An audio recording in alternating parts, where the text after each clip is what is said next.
माननीय सर्व सभागृहातील सदस्य, पत्रकार आणि प्रेक्षक, विषय क्रमांक 89 ते 91 लिहिलेप्रमाणे महापौर महोदय मला 91 वर थोडं बोलायचं आहे. अनुमोदन झाल्यावर मी.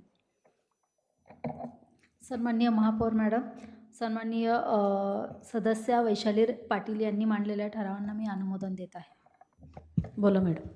विषय क्रमांक 89च्या अनुषंगाने माझी अशी मागणी आहे की माझ्या प्रभागात नेवा गार्डन म्हणून असा सेक्टर 20A येथे एक सोसायटी आहे आणि त्याच्याच लागत प्लॉट क्रमांक नंबर 1A असा हा गार्डनकरिता भूखंड आहे.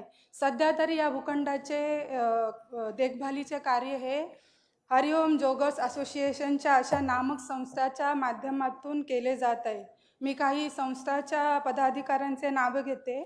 माझे अध्यक्ष श्री संदीपजी कळंबे सर, श्री नरेंद्रजी कोटकर सर, श्री सुधाकरजी सुतार काका आणि ज्येष्ठ नागरिकांच्या गेल्या अनेक दिवसांच्या पाठपुराव्यामुळे आणि पत्रव्यवहारामुळेच हा भूखंड सिडकोकडून आपल्याला गार्डनकरिता ताब्यात घेऊ शकलो आपण. आज हे गार्डन या परिसरात अतिशय प्रचलित आहे आणि या भागातील सर्व ज्येष्ठ नागरिक खाडी किनारे असलेल्या पटनी रोडला डेली वॉकिंग करण्यासाठी जातात आणि हा आरोग्याच्या दृष्टिकोनातून अत्यंत महत्त्वाचा आहे. तसेच या ठिकाणी CCTV कॅमेरेसहित आधुनिक पद्धतीचे निसर्ग संवर्धन सहित हा गार्डन विकसित करण्यात यावा आणि जलद गतीने करण्यात यावा अशी महापौर महोदय मी आपल्या माध्यमातून मागणी करते आणि आपण मला बोलण्याची संधी दिल्याबद्दल धन्यवाद.